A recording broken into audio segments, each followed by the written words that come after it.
So that the Aswathama was the most dear son and a very brave leader of the adversaries, of Duryodhana. And if he were to hear that his Aswathama has fallen dead on the battlefield, morale will be down and then they will be routed, the enemies. But he wouldn't say that. And they wouldn't believe Krishna because they knew that he's a confirmed liar all the time. They wouldn't believe anybody. But even the enemies knew about the truthfulness of Yudhishthira. So Krishna approached him because he was.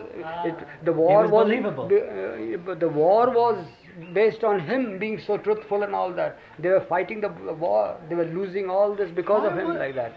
That's another story. So then Yudhishthira said, how can I say it? Aswathama is there. He's not dead. I know it and all that. And you tell me to say a lie? A lie like that?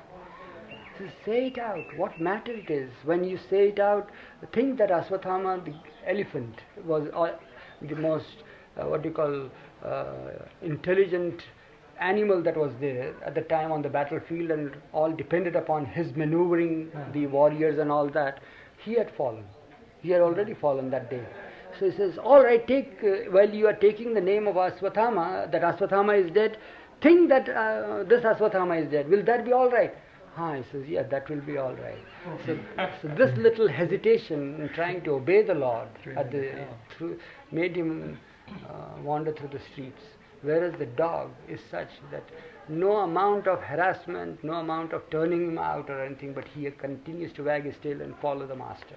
He even followed you even after you dropped the body. And that's why he deserves that. Without hesitation, without doubt, he had taken you to be the master, whatever you are. Whereas you took me to be God in human form, you took me to be your Lord and all that, but you doubted me, what I wanted you to say. And that's why the experience was there. So there is that little twist and turn given in the epic, to bring home to us the importance of total obedience. Yeah. Good or bad orders. Yeah. Truthful or untruthful. It has nothing to do with you. He says, do it. Say it. Say it. Did he ever ask you to tell a lie? Oh, many times. You're very truthful. Yeah, I'm very truthful. You have that nature. Yeah. But it wouldn't be a blatant lie. To give you an example like this, says, at the time when we were, there's nothing to record in this. These are personal things. So, what had happened was that Baba was in Lonavala with all the camp, men and women and all that. And at that time, Baba's mother was living. And Lonavala is a place, during the rainy season we were there. So, mother, whatever the picture you all may have, mother is after all mother, as I said just now. Yeah. Yeah. How can, even if it were you, she wouldn't want to, because she knows that her son is there. It's like, that feeling is there. Yeah. So mother had that great feeling for Nirvan, and eventually it developed into real adoration for him. So now, and she would and Pune and Lonavala is just 40 miles. So every now and then she will be there, and she had rheumatic pains and all that sort of thing. It's not good for her, that climate and all that, and old age coming all the way, all by herself like that. You see, so every time she would come, Baba would send me to receive her at the station. So this time it was rainy season, and the climate was a bit misty and all that sort of thing because of rain. And so Baba told me that while I am driving her back to the bungalow, just drop such hints like that so that she gets frightened about it. I said, what should I say? She says, well, tell mother in your own way. Don't say that I have told you. Say it in your own way, as if you are bringing home to her that, mother, why do you want to come like this? All the distance like that, and especially in this season now. it's not good for you. And moreover, there are a lot of scorpions and snakes now, they crop up. And she was very much afraid of scorpions and snakes. And yeah, there's a crop of snakes, and there were a lot of them. You ask little Merwan, he was frightened so often about these snakes. Huge, long snakes, 10, 12 feet, called But dhamas. Baba was giving you these but they're not suggestions? poisonous. Or these are what you thought of? Daman isn't poisonous? No, it isn't poisonous, but if it strikes you, if it winds itself around your waist and strangulates you, Right. it's like that. It's a constrictor. Yeah, constrictor. So, all this he told me, and of course he had to just give a hint, and I can make up the whole story. So, I went there, I said, yeah. So I received mother, and she embraced me, I embraced her, and all that. How is everything? I said, it's all fine, and all that. And how is Mero? Mero, she'll say, how is Mero? Is he all right?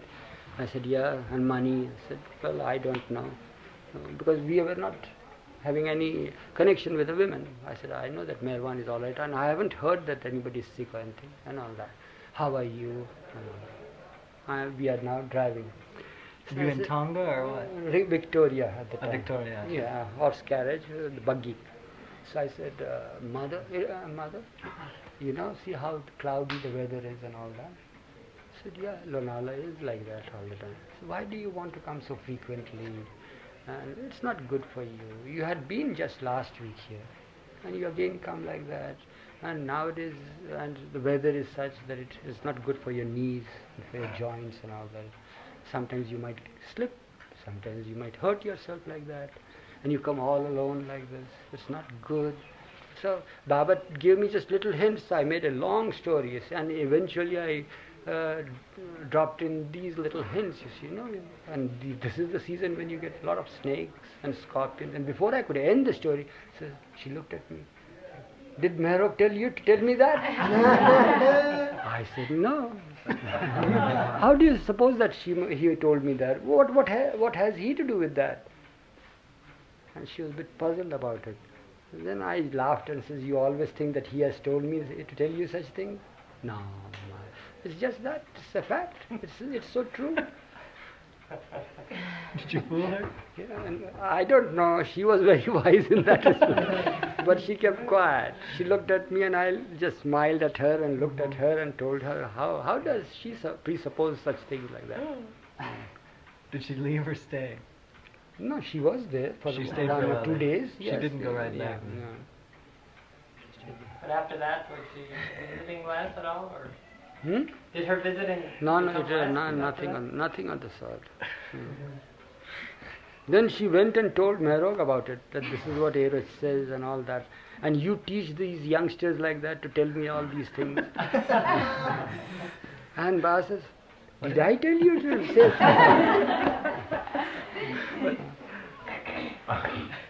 And you don't, but when Baba says that, no smile from you? No, of course not. We have to be, how can it be possible? We can't let him down. The one thing we have learned, never to let him down like that. As far as possible.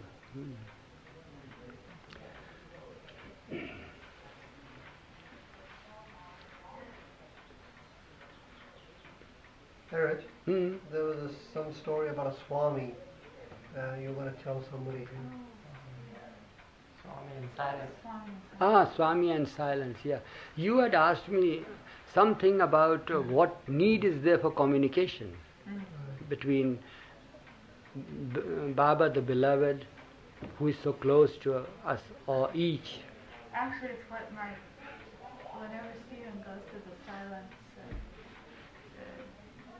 festivals or whatever you call them. Whenever what, Steve? When Stephen goes to the observance of silence, Yeah. my parents have never asked why Baba kept silent, Hmm. but they always say, well, why does he continue to communicate Yeah. if he was being If he silent? wanted to keep silent, yeah. Why does he go all the way, take the trouble of observing silence, and then, in spite of it, continue to communicate? Yeah, that's right. So that's right. But then this led me to believe or think that, well, what you say is right. Then what are the things? Why did he do it? So that's why all the different examples were there.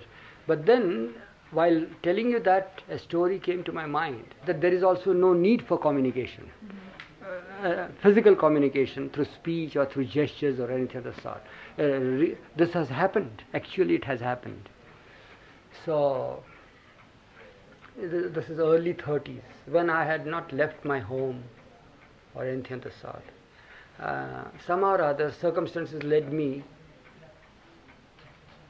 to the Ramakrishna mission, you know. You have heard of Ramakrishna? Yeah. So I used to visit the place, and the president somehow or other was fond of me. The president of the Ramakrishna mission, very fond of me. And whenever I would go, he would always engage me in conversation in spite of all the work that was pending and all. He was preoccupied all the time. So he would make it a point to make me sit down, make me feel at home, and then converse, and then ask me about Baba all the time. He knew that Baba is to visit our place. So he was very eager that Baba should grant him a private interview.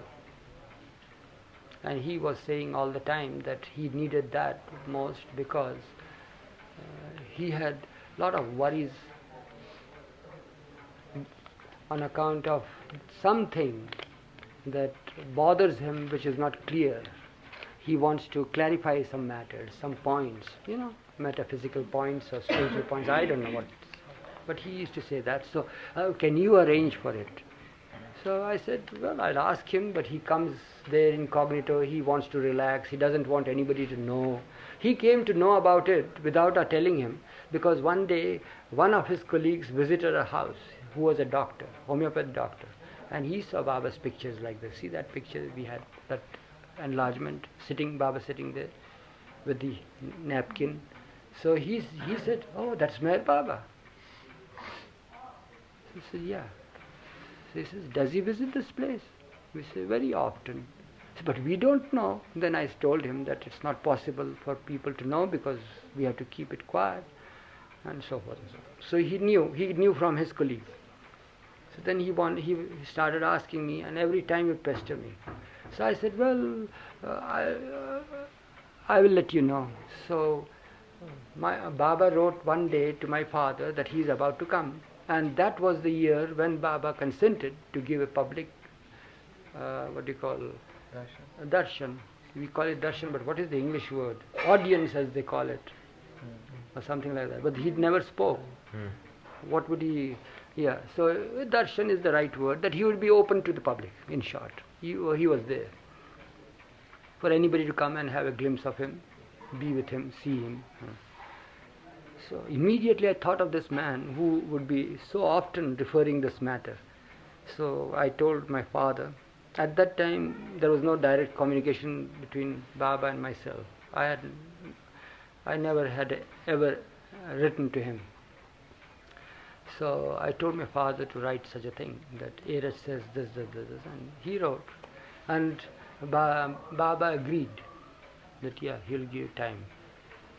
So that's how it was. So I went and informed him that good news. So he was very happy, he embraced me and all that. And I said, but Swamiji, we used to call him Swamiji. They had renounced the world and they wore those long saffron colored robes and all that.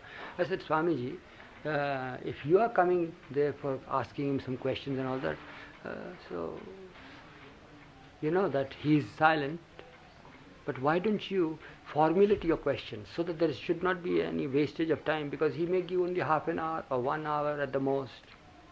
So formulate your questionnaire and put forth one after the other questions. He says, yes, I will do that. I'll get it. So that's right. When will be the date? I said the date will be fixed by him when he comes there.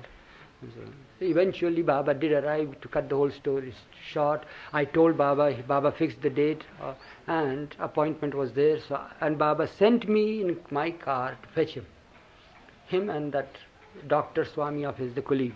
So I went there and I told him that Baba has fixed the time now. Is it possible for you to come now? So he says, yeah, we are ready. I said, but what about your question? Are you prepared with that? So he took the paper. In my presence he took it. The whole full-scap sheet, you know. He had all that and he folded it in his pocket and kept and came.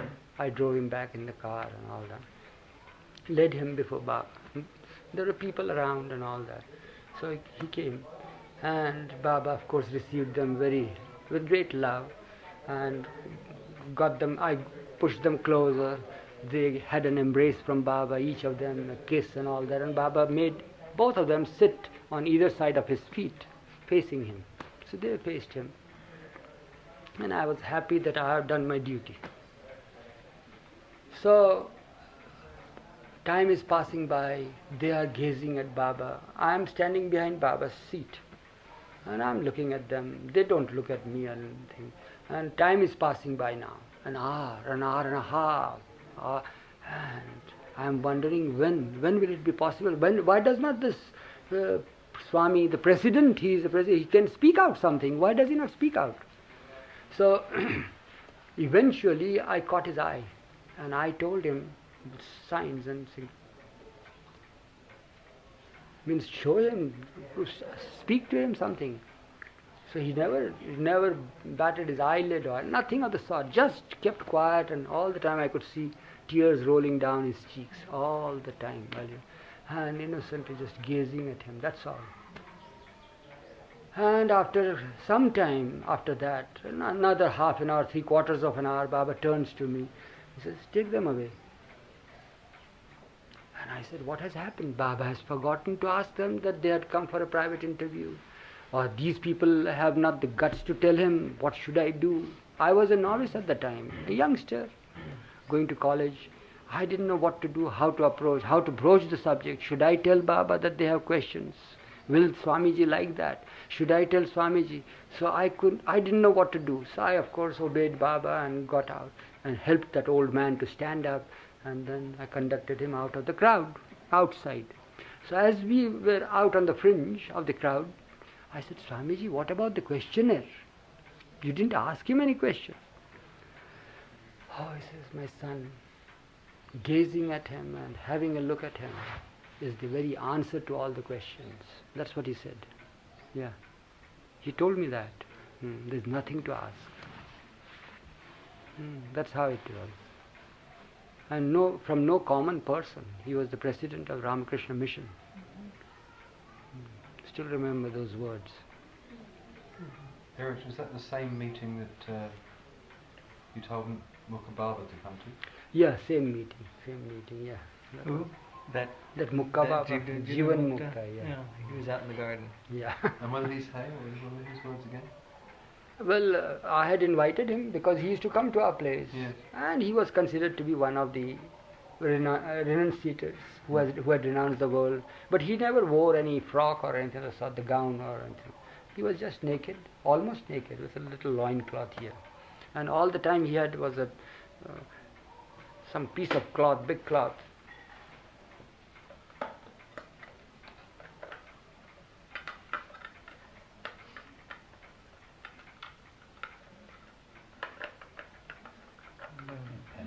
Turn it around, put the back in first. So take your time. Oh, good. Slowly. It's all right. So what happened is that he had a piece of cloth, so to say, a big piece of cloth, but he had folded it, and all the time he would just do that because all the flies would be around him. And that's all he carried. A very old person, very, very old, very old.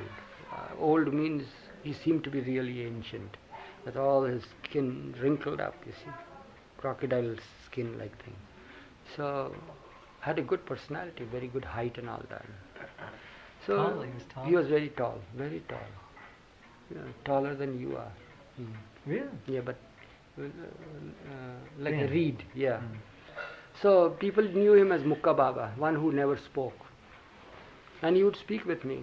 So I was wondering. So I asked him, he says, you come to my house, means our home, and he would speak with my mother, wants to have a special dish prepared, and he wouldn't eat anywhere. He would eat here, he would speak with us.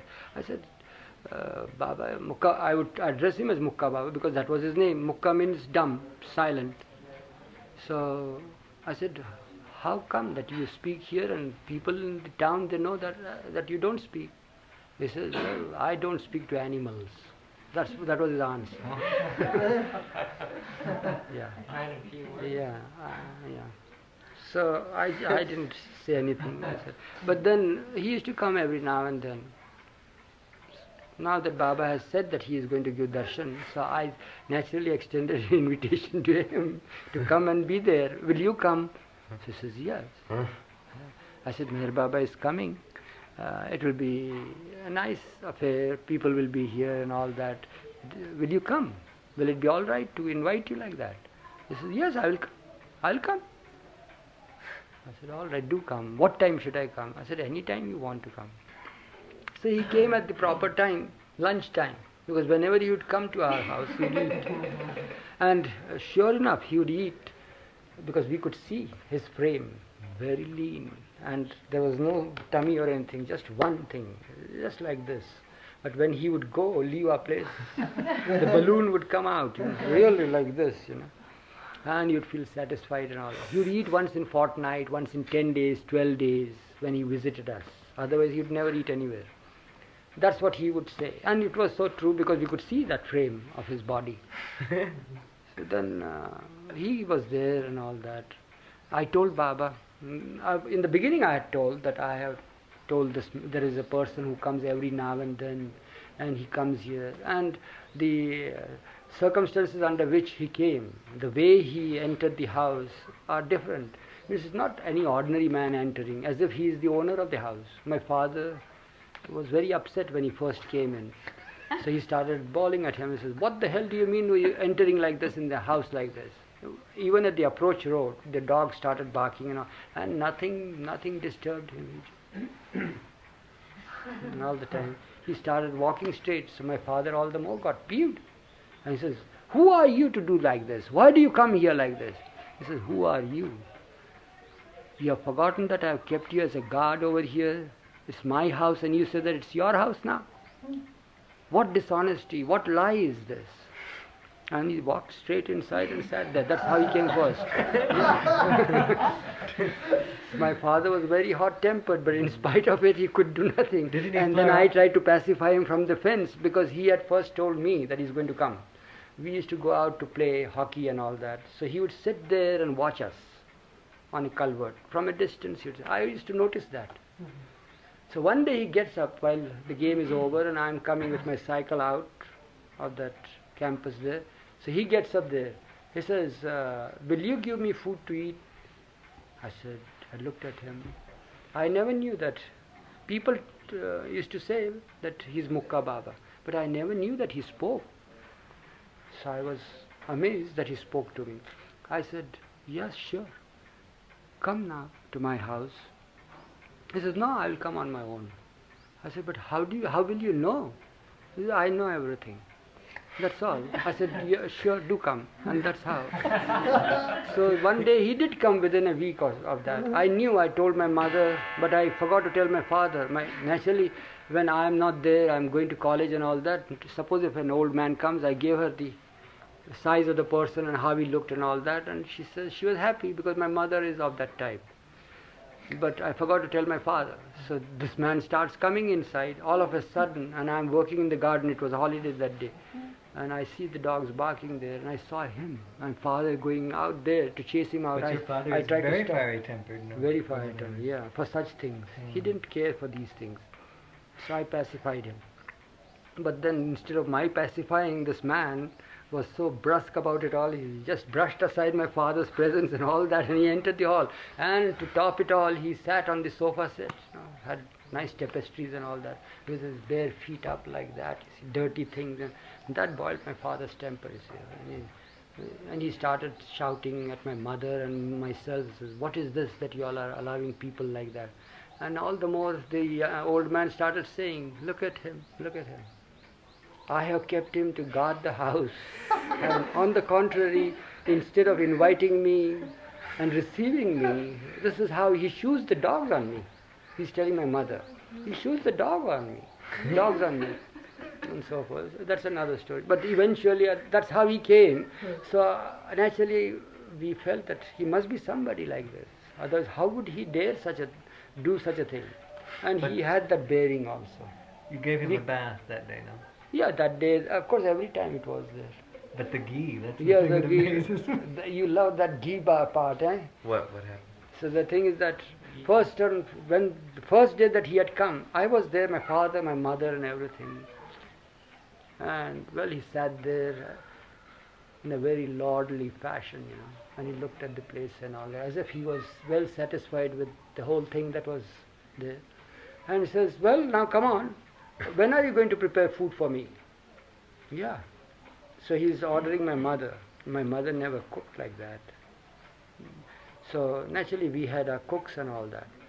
So he says, "Yeah, what would you want?"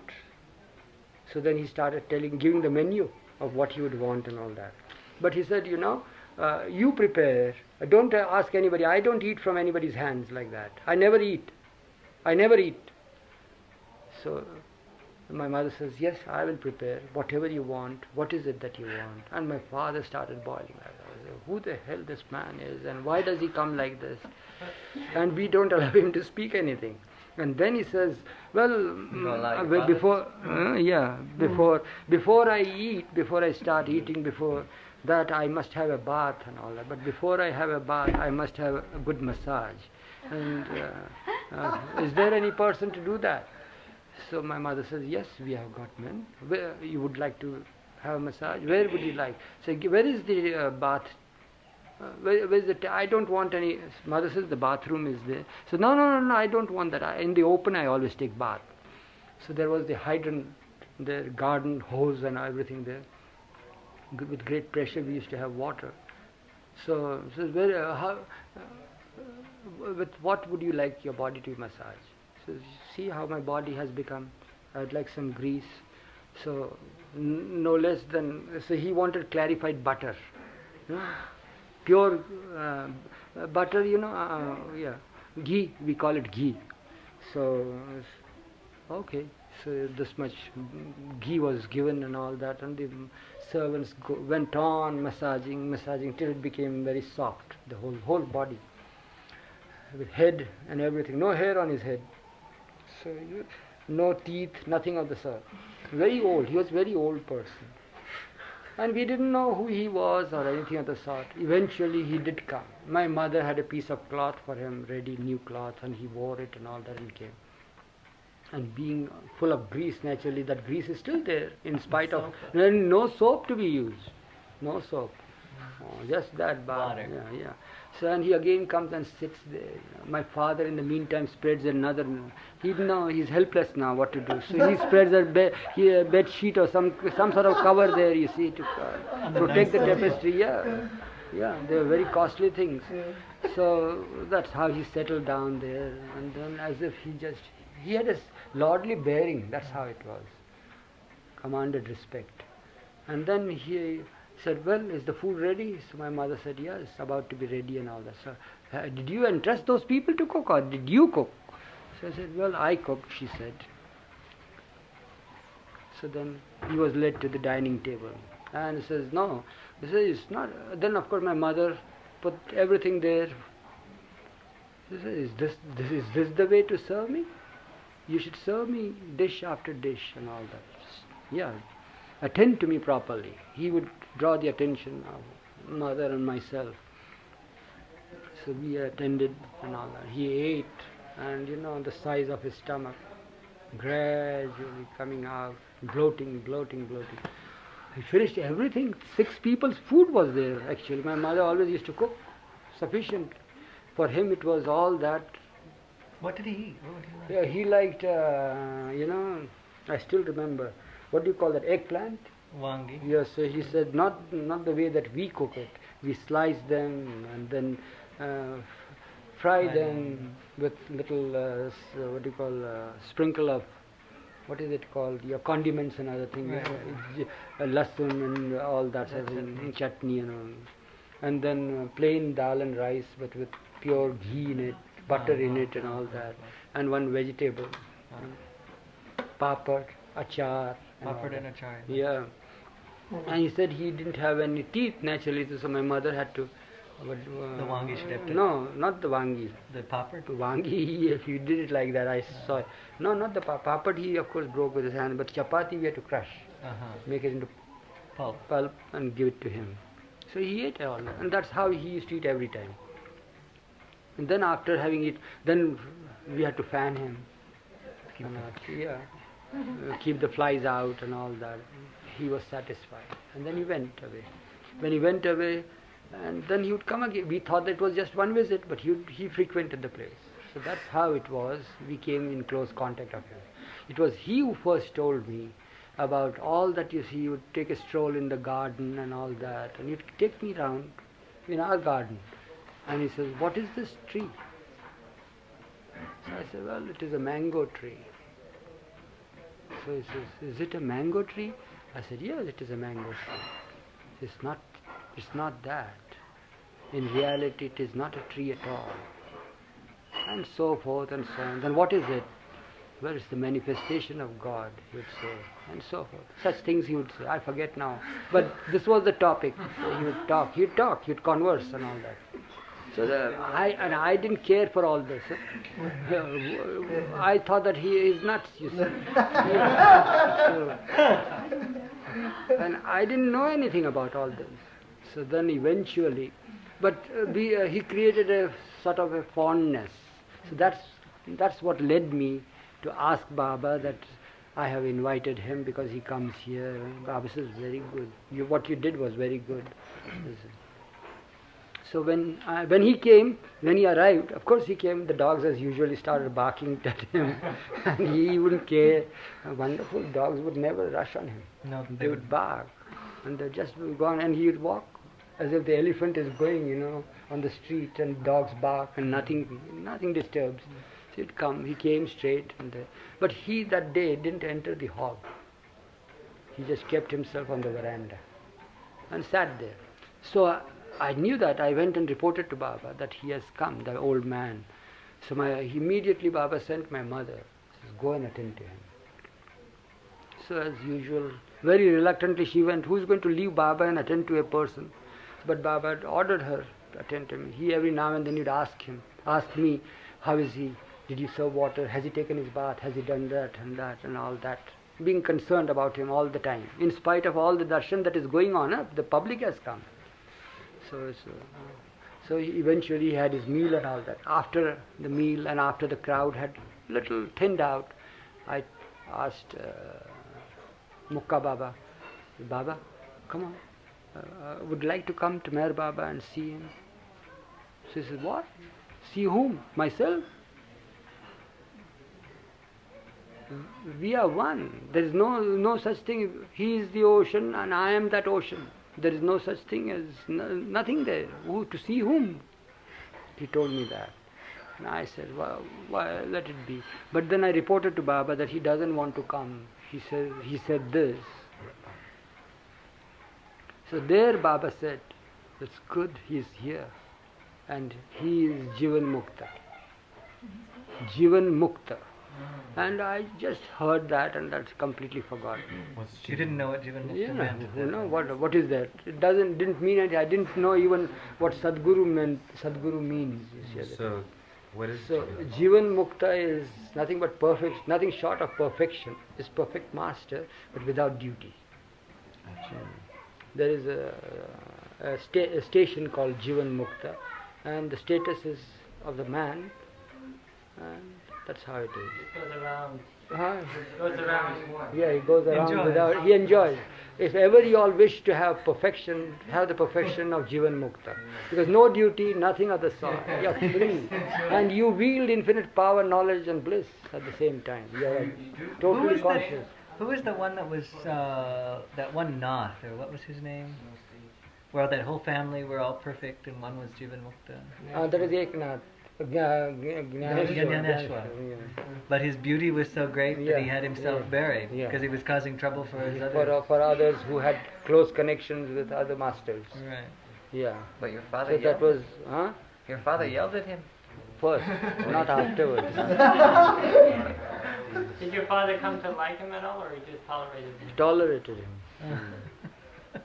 He had special likes and dislikes. But if your father was yelling and upset, how could you get your way? You and your mother. He would just tolerate. Mother was there at my I mean, backing. Gaimai is no lightweight. Yeah. My mother, his name is Guy. That's what he says, yeah. So he would shout and be upset, but when my mother is there, what can he do? He becomes helpless. She says, don't do that. You don't know who could he be. That's how. What did they let him come in the house with? What's there in that? After what does he do? He eats and goes away. Yeah. But how your father must have felt. He said, I'm letting you take care Yeah. of this. That's the That's thing. what They I'm just saying. goaded him. Yeah. He did feel very ill about it. This is he took an affront, coming to my house and saying such things to me, the rightful owner of it. But he denounced that and says, you're not the owner. I have kept you as a watch here. That's what he said. Yeah. And not only that, my father got struck with this sort of thing because he was a self-made person. He first earned 5 rupees a month. So he says, who made you as you are? Who has put you in this office of yours? He said that to your Yeah, father. he said to father, yeah. And then my father then kept quiet. That was another thing I forgot. Yeah. Well, your father kept quiet then? Yeah, after shouting and all that sort of thing. Then he started, first of all he said that, who are you to say this to me? I have kept you as a watch and all that. And then gradually he started saying that he tells my mother that he is the one who shoots dogs at me. Does he realize who he is? And he thinks that he is the owner of the house. He thinks that he's the one who can shoo me like this. Does he not realize that I have kept him that? Who has made? Then he looks at him and says, "Who made you? Who made you sit on the chair like this? Who put you in the office?" And all that sort of thing. So that's how then he kept Good quiet. shot. Yeah. Terrible. So that's how it was. Whatever became of the... Yeah. Then what happened after Baba left? He continued to come. And then eventually he told me to build a hut for him because he liked the place. So can I build a hut for him in the garden? I asked my father. Father said, yeah, what is it? Build it. So we were about to construct. It was the summer months that he, I think, told me this in the month of March or so of 1938. And then Baba called me in the month of May. We could have built it easily. But in call, and then the call was to leave everything and come. And then he didn't show up. I don't recollect ever seeing him after mentioning that he would like to have a hut here. He never showed up. But then there was no opportunity. We came away and he was not there. But he used to come every month or 15 days, 20 days, but he never showed up then. So that is the end. Did you ever hear that he had died or anything like I that? don't. Reports from there? No. But then when God Speaks was written and all that, when Baba explained who the Jivan Mukta is, then I remembered what Baba said. Oh, he was that. So yeah, that's finished. That also, that Swami story is also over. But this reminds me of another thing. You see, people, when Baba went out on tours, especially during 52 and 53 and 54, all over the country he went, in the public, not to his lovers or anything of the sort, open to the public. People came by tens of thousands, hundreds of thousands sometimes. So he was there in the midst. And then people would follow him from one place, one city, one town to another town and all that. So those who cared to follow him, naturally we could see their faces. Today I see the face, again I see it the next day. So there is that familiarity that is bred there. So naturally they come closer and closer to Baba and all that. So they have something to tell Baba and all that. So they bring something. There is no time. They know, no time. Baba couldn't have time even to eat. There's no time to sleep like that. It's all just one long march. So really speaking, there was time he would eat like that. But when he's eating, we would shut the doors and all that. But then there will be a knock on the door. And then somebody would be pleading. Something would be there and Baba would call the person, hand over the morsel for him to eat, and then he'll speak while he's eating, and then Baba finishes off his eat. That's what I mean by no time to eat, no time to sleep. Same thing with the sleep also. So But then these few who came closer and closer to Baba, naturally in the tour itself they came closer within few days. So they thought that they had the privilege to ask him something. So they had their problems naturally. So they would ask. So Baba would say, express his helplessness. How is it possible? You know there is no time now. But whatever you have, your worries and difficulties, you write down. You write down. And there was Pukar. I don't know whether you have seen Pukar. Huge person. So he used to wear baggy clothes. Had coat with big pockets and all that. So see that he has got big pockets. So he told all those people there, anybody having any questions, anything, you just write down on a slip of paper and put it in his pocket. Give it to him, he'll put it. So he called Pukar and says, look, anybody who has any questions or anything of the sort, we have no time now. We'll answer them properly. Tell them to put their address, tell them to put their names, and tell them to write their questions. Whatever the difficulties is, you just collect all these things and put them in your pocket. So said, all right. Baba said, means what? So naturally they would come and do that at one occasion. So on the first trip this happened. This has happened. Second trip, of course, they brought something. But first trip it happened like this, that when twice we went out like that. So people started giving, and his pocket started bloating. And so many were there. And we didn't notice what's happening because we had no time to intermingle or anything. And especially I didn't have, because I was all the time with Baba. Mandli was in a different quarter. They would stay with among themselves, but I had no opportunity to mingle with the Mandli also, because I was with Baba. But I came to know later on what had happened was, so this is what I was informed. So, because what happened was that one day after this, before we returned home, so while we are somewhere at a station now, so about to return, so Baba called Pukar to him and says, how many chits have you collected like that? Is it a homework that you have brought for me now? You know, that's a headache. All this to be taken back now, although we are tired and all that. How many have you got in the pocket? So he says, Baba, I don't think so. He looks, there is one or two like that. So only one or two people? No, he says, my pocket was bulging. But then what happened? He says, sure enough, every 2 days or 1 day, the one who had given the chit would say, please give it to me. Now there's nothing to ask. So please give it to me. It's nothing, please give it to me. That's how they all took away. And those two, when he came back, he says, anything there? Says, nothing. It's clean slate, the slate. So such are the things, you see. It was your question that provoked these things.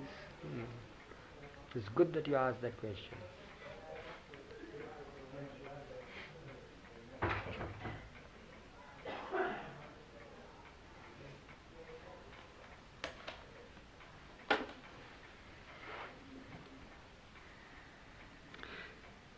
But what happens is, all the books that you see now, is he himself would provoke questions.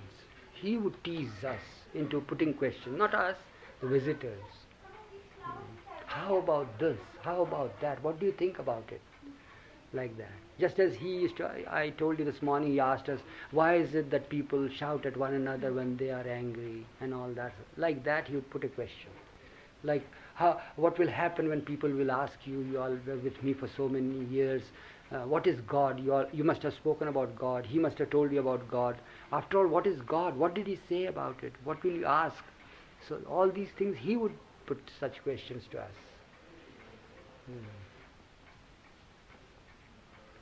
So these, what you find as messages and these discourses were just informal talks provoked by him putting such questions. Most of them.